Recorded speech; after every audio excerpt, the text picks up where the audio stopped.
Thank you very much.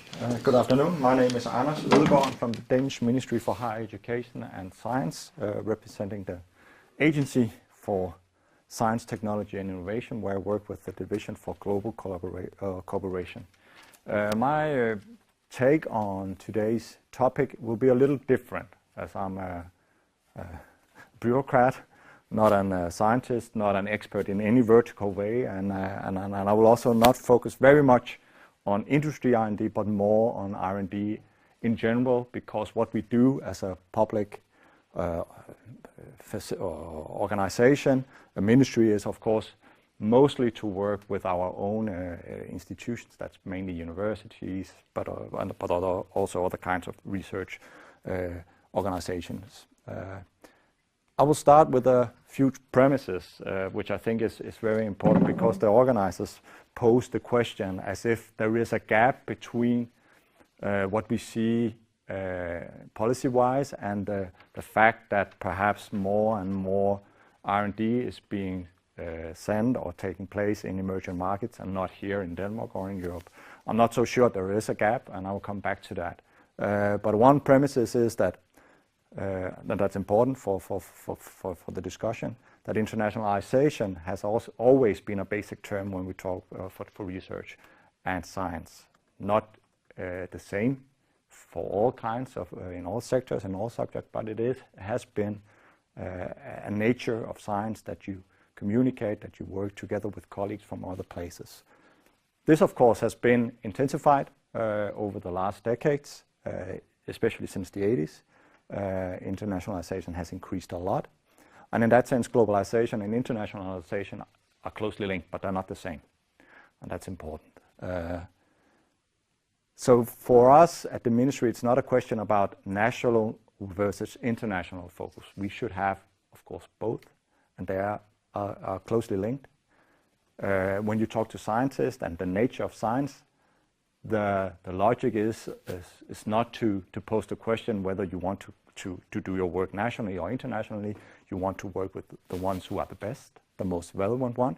You want to publish in the most high-profile journals, no matter where they are. And you want to pursue the funding that serves you the best, no matter where it is. And of course, if you take it a little further, also looking at private R&D, you want to do it whatever gives you the best market access and the best knowledge that you can use further on. In that sense, the key word for research is really quality. But of course, we also see some new trends, and some of those trends are not that new, but it's certainly something that we are focusing on in our policy work within the ministry. So we see an increased focus on creating strategic alliances and institutionalized collaboration. I'll come back to that, but the point is here that international collaboration early on, especially in the emerging market, was often very personalized. It was professor to professor, perhaps group to group. And what we see right now is a tendency for the Danish research institutions, universities, wanting to institutionalize their relationships internationally much more and use that strategically. We could come back to that. We see a tendency towards more international funding. We just had some numbers in the ministry a few weeks ago showing us that, of course, we know that universities to an increasing extent are finding their external, they're in need of external sources. Mostly they found these within Europe, especially the European Union framework, Horizon 2020, but also the other framework before that. But what is actually was interesting to me was to find that about 40% of the external international funding for Danish research comes from outside the EU. And that is not something that we have approached in a systematic way or strategic way. So we will certainly be looking at that over the coming years, I would say, from the agency's point of view. And right now, it's mainly single professors, single groups obtaining large grants from international funding agencies. Could be NIH funding medical science in the US, National Science Foundation, things like that, but also really dispersed all over the world. Recruitment is being more and more put on the agenda, not just recruitment for universities. We see an increase in internationalization of the scientific staff at our universities. It's quite high in Denmark, but it could certainly be much higher. We see science diplomacy. It's a topic in itself. I will not get into that, but we see that science is playing an increasing role also in diplomatic relations. Arctic could be one, space could be another subject where we see that science as a neutral, as a fact-driven thing has a way in otherwise very complex and problematic diplomatic relations. So it is a way where we can talk with countries that are in other ways difficult to talk to. CERN, large-scale research infrastructure, is a place where we work with Iranians, with Israeli, and other.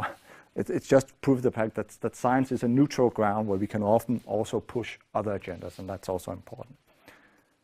And of course, the political agenda that we have been working with and we'll focus on now is that the policies that we make is, of course, that science should work to meet societal needs. It should meet our political request for growth in Denmark, especially. And that is also sometimes a dilemma when linking those to the priorities of science itself. But I'll come back to that. Another premise, what I think is also very relevant to just state here in the beginning, is that increased internationalization is a positive development, and that's also kind of an answer to if it is a problem that R&D is moving out of Denmark, out of Europe. We don't think so. We see that increased internationalization is a positive thing. We believe that knowledge and technology cannot be monopolized or nationalized. There are numerous examples of that. And there's always been this underlying assumption that internationalization is good. It has been a little difficult to prove it. Is it really? But now we are trying to find data. The Danish Council for Research and Innovation Policies have made, I would say, scientific studies that are indicating that the more internationalized your research is, the higher quality, the higher your research is more it's cited more, and it has a higher impact. And that is essentially how we measure quality within scientific publications. Or said the other way around, Danish research quality is among the highest in the world. We know that because it's being cited most, it's being used most. And one of the reasons why it is that is because of the high degree of internationalization of our work. So the things go hand in hand. Just to say that we have no intention in Denmark we do not see globalization and increased internationalization as a problem. We see it as a fundamental or something that is happening, and we need to go along it, not work against it. Just to show that Danish research performance and impact is among the highest in the world. This slide is a few years old, so maybe we actually did slip a position back, but we're still in the top 5 when you measure per 1,000 scientists and per 1,000 publications. So we have a huge impact, and we think we have scientific evidence showing that the degree of internationalization in Denmark is one of the reasons for this. Well, of course, growing globalization is a fact. It's something we work with every day and approach every day. And in that sense, over the last years, decade, a number of political measures have been taken that kinds of reacts to this given fact. From a ministerial point of view, our work is to help set up framework conditions for Danish researchers, for Danish institutions, for Danish companies to do their best. That's the whole point. And that has, of course, led to a number of various political measures. I've only mentioned a few of them that all have, as part of the motivation, to make Danish researchers, institutions, and companies better able to navigate, to act in a globalized world. I will focus in the next slides on one of the things that we're working with, what we call Innovation Center Denmark, and I'll come back to that. But it's one of the tools that we use in order to help Danish institutions and Danish companies internationalize and get access to tap in to knowledge around the world, also in the emerging markets. And I will focus also on our centers in Brazil, in India, and China in the coming slide. So in that sense, I think from the political point of view, we have had a visionary focus on the emerging and growth markets. A visionary in the sense that we are doing something actively, we are there without knowing what the result will be. Because when we talk about science, when we talk about scientific quality, countries like China, India, and Brazil are emerging. They are not comparable when you look at institutional rankings, the impact of the science, the quality of the science. They are not at the same level as European countries or United States. In some areas, yes, perhaps, but in general, they're not. So the visionary thing is here to see, but they're moving there, and they're getting there, and in some areas they are already perhaps past us, and it's important, of course, that we they create access for our Danish researchers, for Danish companies that are based on research activities, access to new knowledge, but also new markets in that sense. So the major motivation for being present in emerging markets and developing countries for us is, of course, to get access to regional centers of innovation and new technologies. So this is not a broadly defined access. This is access in certain areas where it makes sense. So Brazil is one thing, China is another thing, and India is a different thing. All of these three countries, they have top academics, that's for sure. They have some of the best brains in the world. But they also have good research institutions. The thing is that there's a huge, and we've talked about that earlier on some of the presentations, there's a huge difference in the span between the best research institution in India and the poorest one. The same in Brazil, the same in China. So we really need, from a ministerial point of view, need to navigate and find or get access to the best ones. And that's not always that simple. Researchers, they know it. They can see it quite easily, but that's a person-to-person relation. So if you want to institutionalize this, it is kind of a different approach. We also see in some of the areas we have placed innovation centers, there is a concentration of multinational companies with industrial R&D. And of course, there's that is just to acknowledge the fact that within the three countries, there's a huge difference where you place your research and innovation activities. So in Brazil, for example, in the state of Sao Paulo, you have the best universities, but even though you have production all over the country, most of the Brazilian big, large companies and also the multinational placed R&D in the same place. So they more or less all placed in the state of Sao Paulo, the state of Rio de Janeiro. That's more or less where they are, even though production, agricultural production is all dispersed all over the country right now. We need to, of course, also have in mind the access to a growing talent base, and the point is that Denmark cannot afford just to rely on its own production of scientists and candidates. We need to recruit them from wherever they are in the world. And that's also have to be an active policy. Then we, of course, have to need, especially from a political point of view, need to be aware of the fact that some of these countries, the case being India, Brazil, and China, have very ambitious goals of becoming developed nations, and some of them invest heavily in R&D.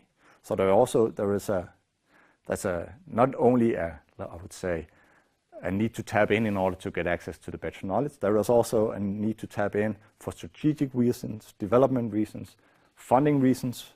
Could be another way to look at it. Some of these countries invest a lot in specific areas, and it's a way also for Danish research to get some of their activities financed in collaboration with these countries.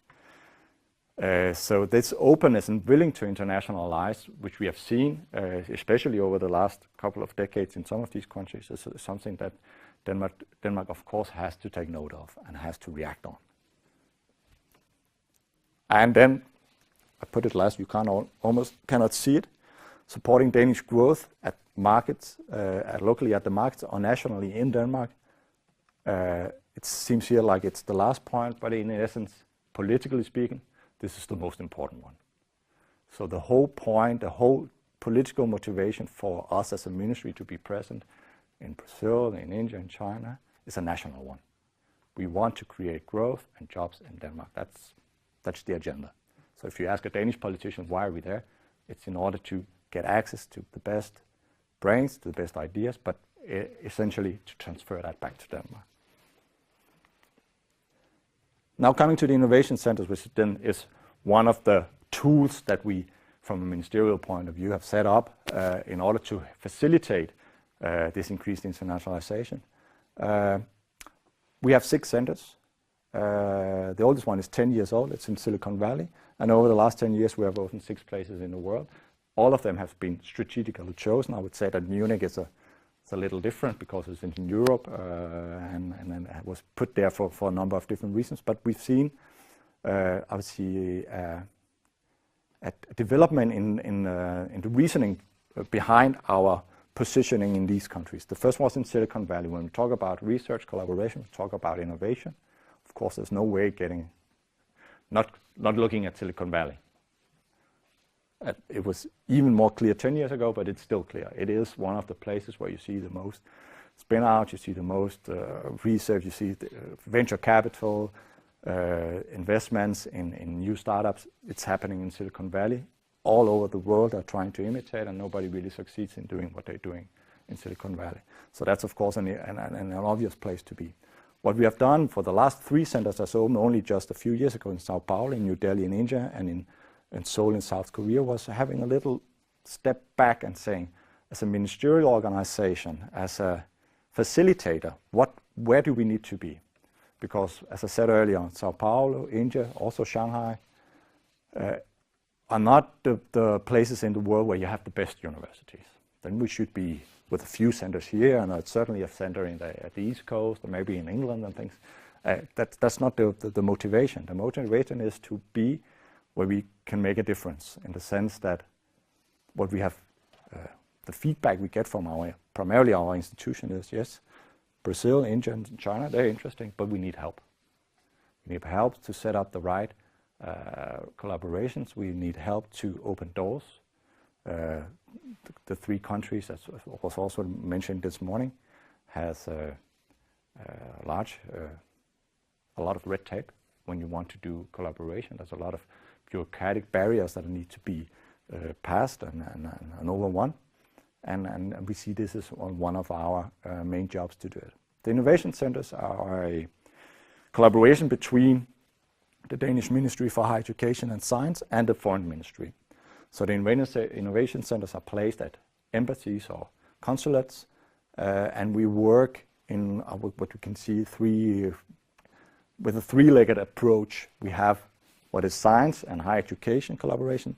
We have what is export promotion, that is the Trade Council within the Ministry of Foreign Affairs, helping especially Danish SMEs to enter and access new markets. And then we have, in most of the centers, but not all, Invest in Denmark, which is about attracting investments into Denmark. So that all things go together, and that's kind of a unique setting. When we established that 10 years ago, many of our, let's say, the other countries in Northern Europe and Europe that are working with innovation and science in a similar way as us did not have a setup like this. So the idea of helping companies, institutions to get access to knowledge very early in the value chain of creating innovation and science, but still having the link to commercial exports is something new. For my case, being from the Ministry of Higher Education and Science, what we primarily work with, what our posted attachés work with, is MOUs with foreign governments, authorities, universities, and of course helping facilitate concrete activities within research and innovation and higher education locally. So bringing Danish universities and other institutions to, let's say, Brazil, to team up with the best scientists there. That's the whole point of what we're doing. Just to see that we work what we call prior to going to market. So it's not the Trade Council, it's the innovation centers, and innovation centers, they create access to networks, to knowledge, capital, technology. We work a lot with what you have talked about a lot today, that adaptation of existing technologies, Danish or European, to local market conditions. That's really what the innovation centers do. Product adaptation, and of course, what we have learned is that being in place locally is essential in order to do that adaptation. Cannot do it from Denmark.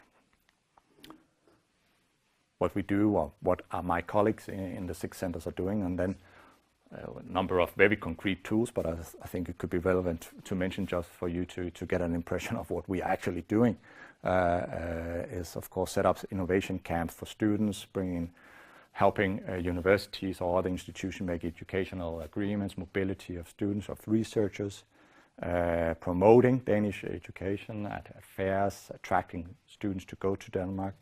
At the science and technology innovation part, we create and fund scientific workshops, partnering, networking activities, matchmaking. We do technology scouting. Who in India is working with that technology? How good are they? Are they willing to collaborate? We do that work for the scientists or for the company before they go or decide to go to India to actually meet up with those people. Just to mention a few. And to, let's say, complement that, I have brought a few slides just to bring you a case. The one from China is a scientist-to-scientist collaboration. It's 2 institutions, or 3 institutions, DTU Energy and 2 Chinese universities from different parts of the country. Through the facilitation of the Innovation Center, were brought together for what you could call a scientific workshop. Very simple. Something you see every day, but you need the facilitation in order to make it happen. So nothing difficult, but the point here being is, and that's kind of a focus for us every time, and we see that as increasingly important, is that both sides, the Chinese and the Danish, get something out of it. We've moved away from the point where at least within the science field, where we do development data. That's not the point here. We want to collaborate with people where we get something new, where we get new insights, new information back. And the Chinese do not expect anything less than that. So they would not integrate with us if they couldn't see that we also had something to put on the table. And I think that's an important fact to note, that the relationship is based on equality and a mutual desire to exchange knowledge. The other way around, it doesn't really happen anymore, and at least not within the programs that we facilitate. Here, I don't want to get into detail because I really don't know much about it, but it has, of course, some potential implementations, and it could be relevant also for industry within a very short term. Industry was not involved in this concrete workshop, but quite often they are. It has led to, well, you can say minor results if you really look at it broadly, but this is how it happens. So exchange of a couple of PhDs, a few articles published in good journals, and a relationship that could be built on for the longer term.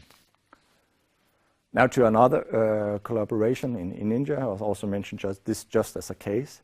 It's a little different because it involves both a commercial partner, but it also involves a local NGO. And we really see, when also to just touch upon some of the things that were discussed also earlier this morning, is innovation. The innovation output is different when working in one of these emerging markets than it is in Europe. Yes, we believe it is, because the whole approach to innovation is different.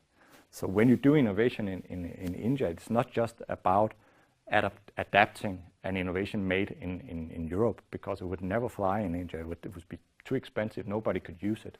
So you need to redesign the whole innovation process locally in order to make it happen. And that's why we also work with NGOs. We work with, rural communities and things like that. Not every time, but when it makes sense, of course, then they're involved, and then we see a lot of interest.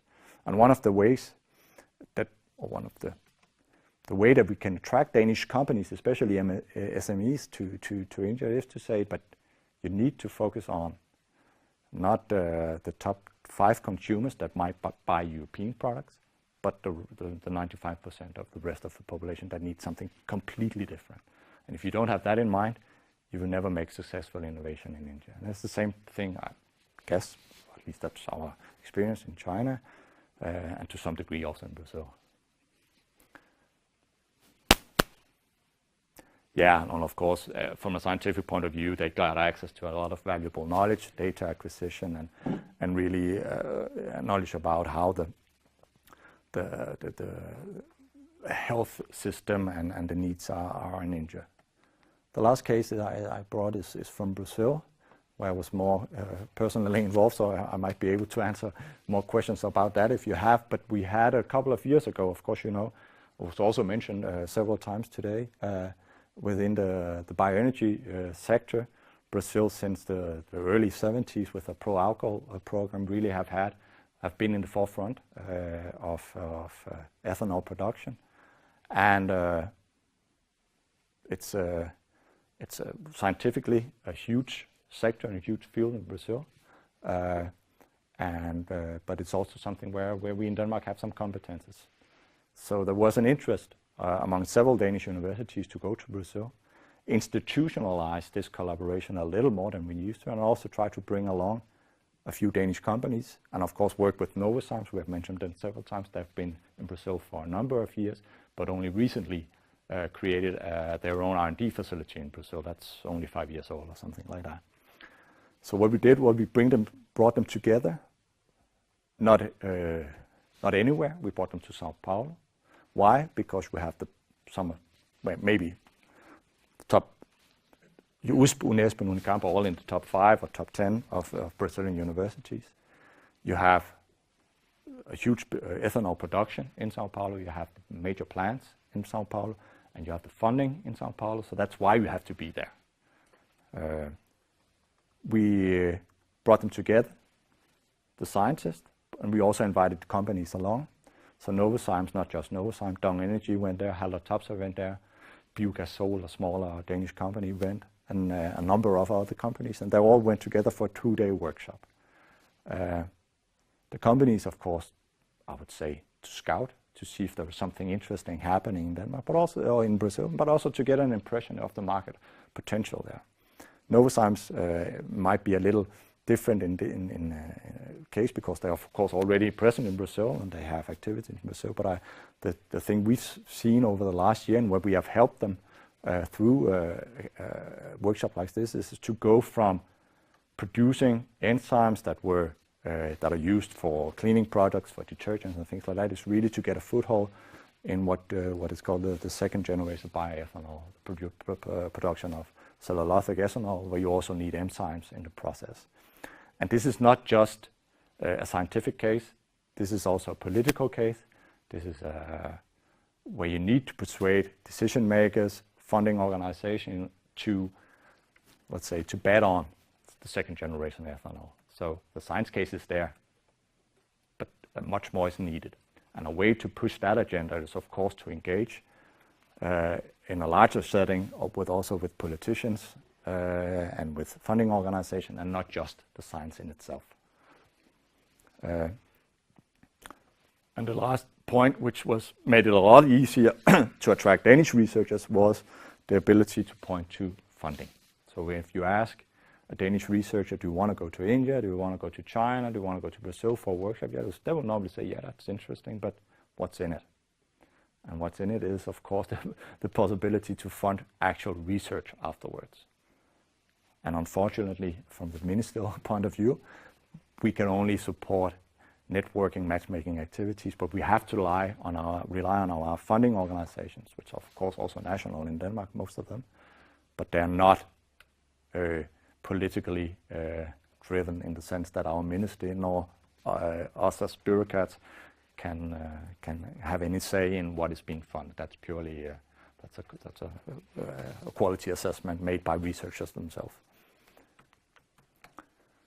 So just a few slides to end with some lessons learned from our work with the innovation centers over these last 10 years. There needs to be a mutual or complementary interest and potential benefits for all parties. So the thing where we go and want to tap in or to just attract some students that are bright without giving anything in return, that really doesn't happen anymore.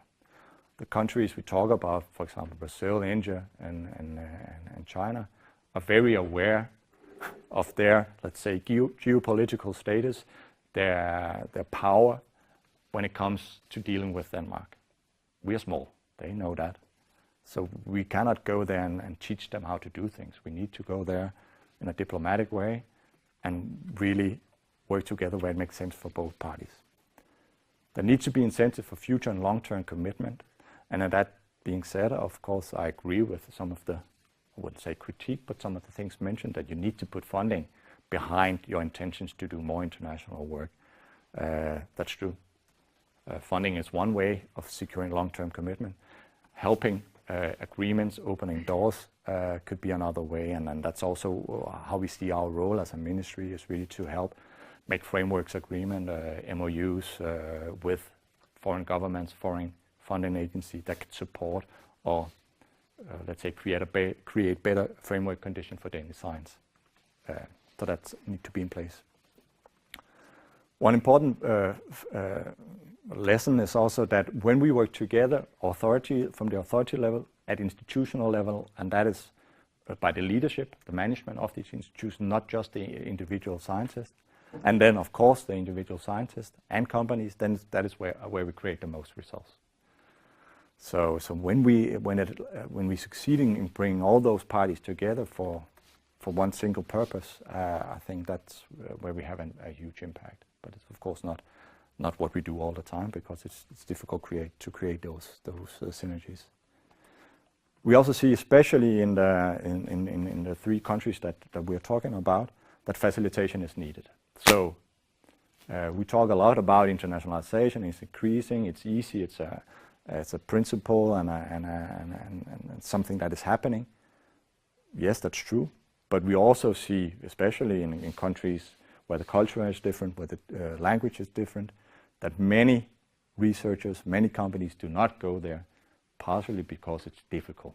And it's difficult because they don't know what it is. So they need facilitation to go there. They need to translate culture, translate language, just as simple as that.